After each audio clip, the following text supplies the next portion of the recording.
Snake head farming और soul farming और मल्ली farming के बारे में बता दिया कि कितनी किस्म की हो सकती है, कहाँ से ली जा सकती है, कितना वेट गेन हो सकता है साल के एंड में, कितना मुनाफा कमाया जा सकता है, कॉमन क्रॉप्स के साथ रखी जा सकती है, अलहदा रखी जा सकती है, मेडिसिन क्या होगी, फीड क्या लगेगी, सारी चीज़ें, पीएच का क्या इफेक्ट होगा, ये सारी चीज़ें मैंने तफसील से एक्सप्लेन कर दी। वीडियो थोड़ी लंबी है लेकिन उम्मीद है आप इसको पूरा देखेंगे और आपको पूरी इन्फॉर्मेशन मिल जाएगी। अस्सलाम वालेकुम farmers, welcome to another exciting episode. आज की एपिसोड बहुत ज़्यादा इंपॉर्टेंट है और उन सब फार्मर्स के लिए जो कैटफिश की करनी चाहते हैं फार्मिंग, या सोल की, या मल्ली की, या स्नेक हेड की फार्मिंग करना चाहते हैं। तो बेसिकली मैं आपको पैटर्न बता देता हूँ, किस पैटर्न से सीड को लाया जाता है, कितना सीड लाया जाता है, कितनी क्वांटिटी है, ये सारी चीज़ें जो आप पूछना चाहते हैं। तो उसके लिए मैंने अब ये लॉन्ग सिलसिला बनाया है। मैंने पूरी वीडियो सीरियली बना दी ताकि आपके लिए जो ये मछली है, हाई डिमांड मछली है और जिसका रेट हम सबको पता है मार्केट में बहुत अच्छा मिलता है, वो फार्मिंग करना आपके लिए इशू ना हो। तो आज की वीडियो में बेसिकली हम क्या बात करने जा रहे हैं, आज की वीडियो में ये बात करने जा रहे हैं कि अगर हम स्पेसिफिकली सिर्फ इसी का कारोबार करना चाहें, सोल का करना चाहें, मल्ली का या स्नेक हेड का करना चाहें, तो या कैटफिश का करना चाहें, तो हमें क्या फेवर मिल सकती है, हम किस तरह इसको बढ़ा सकते हैं, अच्छा वेट ले सकते हैं, टाइम फ्रेम कितना लगेगा, सीड की क्या क्वांटिटी है। तो सबसे पहले हमें जो रिक्वायर होती है वो होती है सीड, कि हमें सीड कहाँ से मिलेगा। सीड मैंने बताया पिछली वीडियोस में भी आपने देखा, सीड आपको 4 इंच का, 5 इंच का मिलेगा जो आपने लेना है। इससे बड़ा सीड हमें चाहिए नहीं होगा इसके लिए, क्योंकि हमने इसको अपने हिसाब से ग्रो करना है ताकि ये इससे हम मैक्सिमम प्रॉफिट ले सकें, ना कि ऑलरेडी आप 600-700-800 ग्राम की मछली लेकर आएंगे तो उसको ग्रो करना, उसको उस टेम्परेचर में या उस इन्वायरमेंट में रखना मुश्किल हो जाएगा। तो उसके लिए हैचरियाँ बहुत, हर पाकिस्तान के हर कोने में हैचरी है। कराची में रहते हैं, लाहौर, इस्लामाबाद, फैसलाबाद, पेशावर, जहाँ पे भी रहते हैं आपको सीड अवेलेबल हो जाएगा विदाउट एनी टेंशन। क्योंकि 4 इंच का सीड होता है तो इसको लेके जाने की टेंशन नहीं है, क्योंकि इसमें ऑक्सीजन के कम लेवल को बर्दाश्त करने की कैपेसिटी आम फिश से बहुत ज़्यादा होती है। ठीक है, ट्वाइस कर लें, डबल कर लें, आप समझ लें।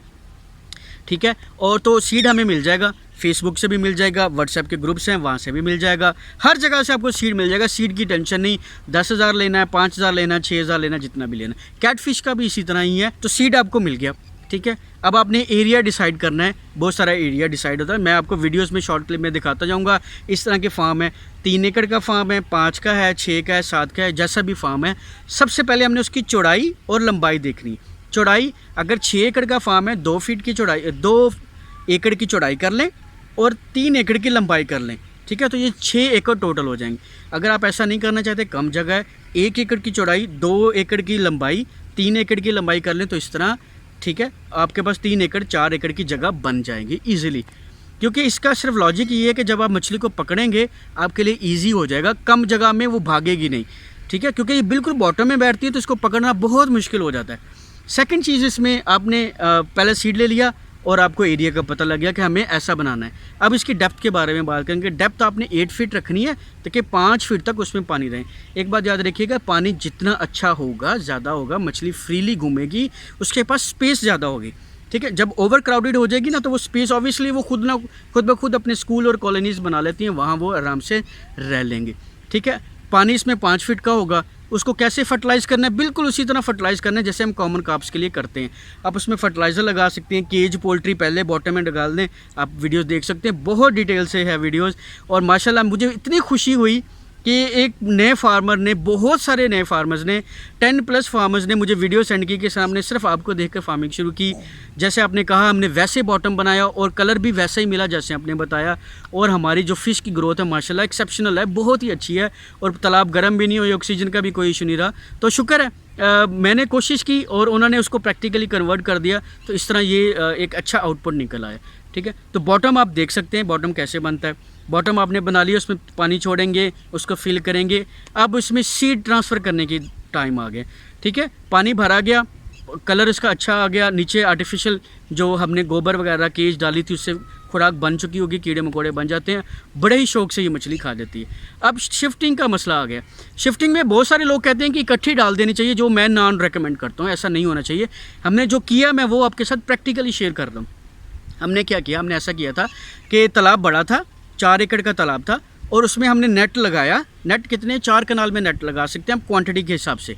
ठीक है, आप 4 कनाल में लगा लें, 5 कनाल में लगा लें, जितने भी आप लगा लें। आप नेट लगाकर उसको सेपरेट करते हैं, क्योंकि ब्रीड बहुत छोटी होती है, बड़ी एरिया में जाएगी तो फीड नहीं लेगी और मोर्टेलिटी के चांसेस ज़्यादा हो जाएंगे। तो शुरू में क्या करेंगे आप, इनिशियली उसको एक तालाब के कोने में रखेंगे, सारे सीड को वहाँ शिफ्ट कर देंगे, सारा शिफ्ट वहाँ आ जाएगा। जो मोर्टेलिटीज़ होनी होगी, जो बच्चा कमज़ोर होगा वो मर के तैरना शुरू होगा, आप उसको अलहदा कर सकते हैं। चाहे सीड 4000 है, 6000 है, 8000 है, 10,000 है, जितना भी सीड आपने लिया है, 10,000 सीड लिए तो आप उसको एक जगह पर यूँ रख सकते हैं। 3 दिन रखें, 5 दिन रखें, वहाँ उसको क्या दें, आप उसको फ़िश मील दें। ठीक है। बहुत सारे फार्मर्स मुझसे एक ही सवाल करते हैं कि क्या सर हम इसको राइस पॉलिश दे सकते हैं, कोई दूसरी चीज़ दे सकते हैं। देखिए, फ़िश खाने को तो सब कुछ खाएगी, लेकिन जो मकसद है वो मकसद ख़त्म हो जाएगा ना। देखें, आप इतनी महंगी मछली लेकर आ रहे हैं, उसको आप राइस पॉलिश डालेंगे जिसमें 4, 5, 6 प्रोटीन है, तो वो उससे क्या उसका इफ़ेक्ट होगा? नहीं। जैसे हम अपने बीइंग ए ह्यूमन, या इंसान है, ये जानवर है, जब उसका बच्चा होता है छोटा, तो वो उसको हाई प्रोटीन चीज़ें खिलाता है ताकि उसका वेट और उसकी जो बोन में ताकत है और उसकी ग्रोथ जो है ना वो स्पीड से हो। सिमिलरली मछली में आपका जब सीड आता है, आप इसको हाई प्रोटीन इनरिच देते हैं, 40 प्रोटीन की जब आप इसको पाउडर फॉर्म में देंगे खाने के लिए फीड, तो ये अच्छा ग्रो करेगा और स्पीड से ग्रो करेगा। एक तो आपको आइडिया हो जाएगा ये कितनी स्पीड से ग्रो करता है और मसले मसाइल कम हो जाएंगे। उस 6 कनाल की 4 कनाल की जगह में आप ये देख लें, 1 कनाल 1000 के लिए सफिशेंट है। ठीक है, यानी मैक्सिमम। आप इसको आधा भी कर सकते हैं। ठीक है, 1 कनाल में 2000 बच्चा भी आप रख सकते हैं। इसी तरह 5 कनाल रिक्वायर्ड होंगे 10,000 सीड के लिए इनिशियली। बाद में आपको 3 एकड़ 4 एकड़ रिक्वायर्ड होंगे, आपको वही नज़र आ जाएगा। ठीक है, तो सीड डाल दिया उसने, उसमें आपने फीड डालना शुरू कर दी। फीड डालने से क्या होगा कि वो जल्दी से जल्दी ग्रो करेगा। आपको जब स्पेस कम लगना शुरू हो जाएगी तो आप उसको आहिस्ता आहिस्ता खोलते जाते हैं, जैसे हमने खोला। उससे क्या होगा, सबसे पहला ये होगा कि उसको फीड लेना आ जाएगा, उसको पता होगा कि मुझे कौन सी फीड मिल रही है। आप हाई CP 40 CP की फीड लेके उसको क्रश करके ग्राइंड करके पाउडर बना लेंगे, छोटे छोटे पैलेट्स बन जाते हैं बिल्कुल माइनर से, और जिसको दलिया की तरह हो जाते हैं। आप उसको डालेंगे, वो बड़े इजी से खा लेगा। एक तो उसको रूटीन का पता लग जाएगा फीड का, सेकंड वो सेटलमेंट हो जाएगी पानी में, उसको सारे पानी की आदत हो जाएगी। आप उसको फीड डालेंगे, फीड लेना शुरू करेगा, वेट ग्रो करना शुरू करेगा, आप आहिस्ता आहिस्ता खोलते जाएंगे। जब आप देखेंगे कि इसको फीड लेना आ गया, इसमें तकरीबन 10, 15 या 20 दिन तक लग सकते हैं। 20 से 25 दिन आप उसको अच्छे तरह फीड करवा कर उसको सारा पैटर्न समझ आ जाता है, आप उसको ओपन कर देते हैं। फिर आप स्पॉट्स बनाते हैं। अब क्या हुआ है, अब सारा एरिया मछली सारी खोल दी गई है। 3 एकड़ का तालाब था, 4 का था, जितने का भी था, अब उसमें आ गई। अब हमने क्या करना है, अब हमने पॉइंट्स बनाने। किस तरह पॉइंट्स बनाने हैं? हर क्वांटिटी के हिसाब से। हम सारे अमूमन हम ऑब्ज़र्व करते हैं, जो फ़िश फार्मर हैं, 300 350 का एक स्कूल होता है, या इससे कम का होता है, इससे का ज़्यादा भी होता है। तो मछली क्या करती है, उसमें आती है, उसी एरिया की मछली वहाँ आकर फीड लेती है, फिर चली जाती है। इसी तरह डिफरेंट एरियाज़ में स्पॉट्स बने हुए होते हैं। आपने मैक्सिमम स्पॉट्स बनाने, 1 एकड़ में 6 बना लें, 4 बना लें, 5 बना लें, जहाँ आप खड़े होकर इसको फीड डालेंगे और ये फीड आकर लेंगे। फिर वक्त के साथ साथ इससे फ़र्क सिर्फ ये पड़ेगा, मछली फीड अच्छे से लेगी, इजीली लेगी, इसको प्रॉब्लम नहीं आएगा। फीड के पैटर्न आ गए आपके पास, इसको डिफरेंट जगह से फीड डालेंगे तो बड़े इजीली फीड लेगी, लड़ेगी नहीं, एक दूसरे पर अटैक नहीं करेगी। क्योंकि बाज़ औक़ात ऐसा भी देखने में आया, जब आप इसको एक ही जगह पर सारी फीड डालेंगे तो उसको भूख लगी होगी, जब उसको जगह नहीं मिलेगी वो दूसरे पर अटैक करेगी, जिसकी वजह से मोर्टेलिटीज़ अमूमन ज़्यादा होती है और फार्मर इस चीज़ को इग्नोर कर देता है। आप एक ही जगह पर डालते जाएंगे, सबको वहाँ से फीड नहीं मिल सकती। सबसे बेहतरीन हल ये है, आप डिफरेंट स्पॉट्स पर डालें और डालते जाएँ। ठीक है, आपको एक तो पता लग जाएगा कि यहाँ इतना हजूम है, यहाँ इतना हजूम है, और जब ऊपर से आके खाएगी तो आपको पता लग जाएगा। तो फीड का इंतज़ाम हो गया। फीड इसको क्या देनी है, 40 CP की फीड दें। जितनी अच्छी फीड देंगे, क्योंकि आप ग्रो ही आर्टिफिशियल कर रहे हैं, तो अच्छे से अच्छी फीड दें। अच्छा, बहुत सारे फार्मर कहते हैं कि जी हम अफोर्ड नहीं कर सकते या बना नहीं सकते, तो अगर आप रिड्यूस करना चाहते हैं तो आप खुद से फीड बना लें। खुद से फीड क्या होती है, फ़िश मील वगैरह, कराची से बहुत सारी कंपनीज़ हैं, बहुत सारे ग्रुप में भी हैं लोग। आप उनसे अच्छी क्वालिटी का प्रोटीन टेस्ट करवाने के बाद आप वो मील, बोन मील, फ़िश मील, ब्लड मील को मिक्स करके इसमें अच्छी क्वालिटी की राइस पॉलिश 8, 9, 10, 12 प्रोटीन की मिक्स करके इसको आप गोलियां बनाकर आप उनको अपनी मशीन में डालकर दे सकते हैं। और भी बहुत सारे फार्मूलेज़ हैं। इंशाल्लाह मैं आपके साथ, मुझे याद आया कि मेरे पास बहुत सारे फार्मूलेज़ लिखे हुए, मैंने बहुत सारे फार्मर से कॉन्टैक्ट किया कि वो क्या करते हैं, ताकि मैं आपको फीड बनाने का जो फार्मूला है वो अच्छे से अच्छा दे सकूं, जो इफ़ेक्टिव हो, जो जाते ही असर करे। क्योंकि ऑब्वियसली वीडियो रिकॉर्ड करने का मकसद है कि अबव एवरेज मुझे आपको इन्फॉर्मेशन देनी है, बिलो एवरेज नहीं देनी। तो देखिए, सीड ट्रांसफ़र हो गया, पानी उसमें फिल था, फर्टिलाइज़र पूरी लगी हुई थी, फीडिंग का पैटर्न आ गया, आपने बच्चे को खोल दिया और वो बड़े ही आराम से फीड ले रहा है विदाउट टेंशन, तो आप उसको फ्लोटिंग कर। अब इसमें आप इजाफा करना चाहते हैं या आप इसमें ऐसा करना चाहते हैं कि स्पीड डबल करना चाहते हैं, उसको कम करना चाहते हैं, तो आप इसमें क्या करें, चिड़ा मछली के लाकर कहीं से वो छोड़ दें। बहुत सारे फार्मर ऐसा करते हैं जो अकेले की कर रहे होते हैं, वो ब्रीड करता जाता है, वो खाता जाता है, क्योंकि क्वांटिटी में कम होता है, लेंथ में और साइज़ में कम होता है। या इवन कुछ लोग ऐसा करते हैं कि जैसे मैंने बताया कि वो जो नेट आपने पहले लगाया था ना, वो नेट वैसे ही रहने दें, इसको उठाएं, सारी मछली निकल जाएगी, नेट लगाएं, छोटा निकाल दें सारी, अब उस जगह को बंद कर दें। अब उस जगह पर जो 3 या 4 कनाल जगह बाकी थी, उसमें आप क्या रखेंगे, उसमें आप रखेंगे गुलफाम, या उसमें चिड़ा मछली की बेतहाशा तादाद छोड़ दें, ठीक है, और उसको हल्की फुल्की राइस पॉलिश वगैरह डालते रहें, वो ग्रो कर जाएगा। या उसको हम कॉमन कार्ब्स की फीड डालते जाएं अगर आपने गुलफाम रखा है, ठीक है। तो क्या होता है, मैंने बहुत सारे फार्मर्स को देखा जो करते हैं, क्या करते हैं, वो जो जगह उन्होंने छोड़ी होती है उसको वैसे ही रहने देते हैं, नेट लगाकर अच्छी जगह बाउंड्री बना देते हैं, बाउंड्री बनाने के बाद उसमें गुलफाम छोड़ देते हैं और ज़्यादा क्वांटिटी में छोड़ते हैं, और मेच्योर 500-600 ग्राम का सीड छोड़ते हैं, जो वो महीने 1.5 महीने बाद ब्रीड करना शुरू कर देता है।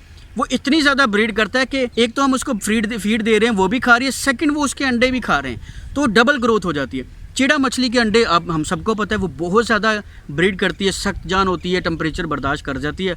हम उसको बड़े आराम से एक कोने में रखें और डालें, इससे स्पीड जो होगी, एक तो FCR रेट कम आएगा। FCR मैंने पिछली वीडियो में बताया 1.5 है ना, तो FCR वहाँ से 1.5 से गिरकर 1.2 1.3 तक आ जाएगा। मैंने 1.1 पर ही आते ही देखा है, बहुत सारे फार्मर्स ने सक्सेसफुली किया, क्योंकि इसमें टाइम हेक्टिक है, थोड़ा काम ज़्यादा करना पड़ता है कि उधर भी फीड डालनी है, उधर भी फीड डालनी है, उनको भी मैनेज करना है, लेकिन साल के एंड में वो आप गुलफाम भी बेच देते हैं और वो भी अच्छा। बहुत सारे फार्मर कहते हैं कि गुलफाम कितने सीड देती है, क्या उसकी क्वांटिटी भर पाएगी कि नहीं। देखें 600 700 800 ग्राम का गुलफाम है, उसमें सीड आपको पता होगा कम होगा। जो 2 किलो का सीड गुलफाम होगी, वो कितना सीड देगी, उसमें से जो 4 किलो की होगी, 3.5 किलो की, ये तो हमें पता है कि ये बड़े स्पीड से ग्रो कर जाती है। इसी तरह रहू भी जो है ना ब्रीड कर जाता है। इंशाल्लाह ज़िंदगी रही मैं आपको रहू को अपने फार्म पर ब्रीड करने का तरीका भी बताऊंगा, कैसे बड़े ही आसान तरीके से आप अपने फार्म पर अच्छे नस्ल के ब्रीड करवा सकते हैं इसको रहू को, ठीक है। तो इस तरह मछली को खुराक मिलती रहेगी, फार्मर करते हैं। कैटफिश में ये एज सच इम्प्लीकेबल नहीं है, लेकिन मल्ली में, स्नेक हेड में और सोल में ये बड़ा ही कामयाब और सक्सेसफुल फार्मूला है और बड़े आसानी से कर सकते हैं। साल के एंड में जब आप निकालेंगे तो इंशाल्लाह 800 ग्राम से प्लस की एवरेज निकल चुकी होगी। हाँ, अगर आप डबल मेहनत करेंगे, जैसे मैंने कहा गुलफाम वगैरह की, तो एवरेज वेट आपका निकलेगा किलो से ऊपर का इंशाल्लाह, ठीक है। ये प्रैक्टिकली पॉसिबल है, आप करके देखिए, ज़्यादा नहीं, 1 एकड़ पे करके देख लें। उससे कम करना चाहते हैं तो बिल्कुल कम करके देख लें, ये निकल आएगा। 800-900 ग्राम का आपका सीड तैयार होगा, चाहे आप बेच दें, चाहे आप उसके ऊपर रिस्क ज़्यादा ले लें।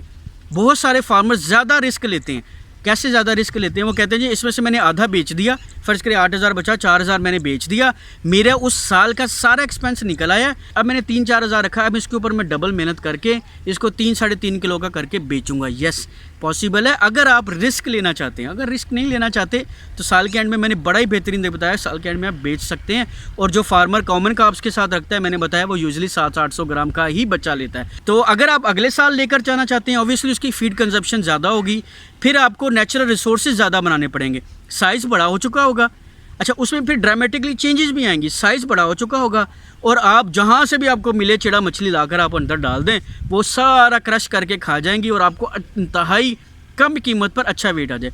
बहुत सारे फार्मर्स कहते हैं कि क्या अब हम इसको गोश्त डाल सकते हैं, ऊपर से फीड डाल सकते हैं? जी बिल्कुल डाल सकते हैं, चाहे आप इसको क्रश करके डालें, मुर्गियाँ डालें। देखिए छोटे बच्चे को आप डाल सकते हैं, लेकिन वो वेस्ट करेगा, ठीक है। हाँ, ये है कि अगर आप शुरू से रूटीन बनाना चाहते हैं तो वेल, तो आप इनको कोई भी अच्छा प्रोटीन सोर्स लाएं, उसको ग्राइंड करें, क्रश करें, कीमा बनाएं, उसको बॉयल करके, या कुछ लोग बगैर बॉयल किए भी डाल देते होते हैं मशीनों में क्रश करके, तो जी बिल्कुल बहुत अच्छा सोर्स ऑफ प्रोटीन है। वो उससे खाकर फीड भी खाएगा, नीचे से भी खाएगा, इस तरह भी ग्रोथ कर सकते हैं। लेकिन मैंने अमूमन ये लोगों को देखा कि कुछ जो लोग इसको ऊपर से फीड कराते हैं ना, कीमा बनाकर गोश्त वगैरह का, वो फिर इसको फ्लोटिंग फीड नहीं देते, क्योंकि वो कहते हैं हमने इसको यही फीड करवा कर हम इससे अच्छा वज़न ले सकते हैं। लेकिन एक बात याद रखिएगा कि जब तक आप फीड की परसेंटेज पूरी नहीं करेंगे ना, तो FCR भी कंट्रोल नहीं कर पाएंगे और वो वेट नहीं गेन कर पाएंगे, जो मैं आपको कहता हूँ।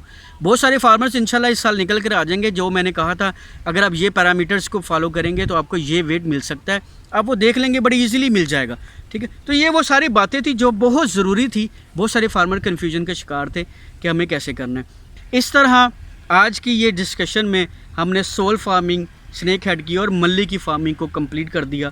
मल्ली में क्योंकि स्किन का डिफरेंस होता है, उसमें थोड़ा सा इन्फेक्शन आ जाते होते हैं, वो अगर किसी को प्रॉब्लम होगी तो मैं इंशाल्लाह वो भी गाइड कर दूंगा। उसमें पीएच को थोड़ा कंट्रोल करना पड़ता है क्योंकि उसकी स्किन के हिसाब से, अदरवाइज़ क्लासिक है और बड़े ही आराम से ग्रो कर जाती है और वो इसी पैटर्न से ग्रो करती है जैसे मैंने बताया कि स्पेशल या वो, ठीक है।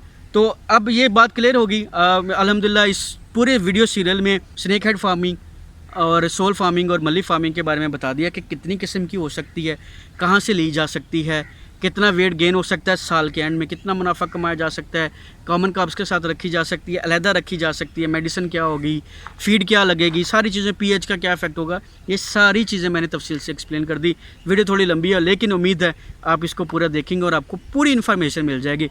तो आज ये सिलसिला सोल फार्मिंग, मल्ली और उसका ख़त्म हुआ चाहता है। कोई सवाल बाकी होंगे तो मैं इंशाल्लाह किसी और वीडियो के साथ मिक्स करके बता दूंगा। तो अगर आपके सवाल बाकी हों तो मुझे कमेंट सेक्शन में ज़रूर बताइएगा, इंशाल्लाह मैं कोशिश करूंगा। सवाल बहुत ज़्यादा ऐसे हुए जो मैं नहीं कवर कर सका या मुझे याद नहीं रहे, मैं उसके ऊपर एक सेपरेट वीडियो बना दूंगा। तो नेक्स्ट वीडियो तक के लिए इजाज़त दीजिए जी। वस्सलाम, अल्लाह हाफिज़।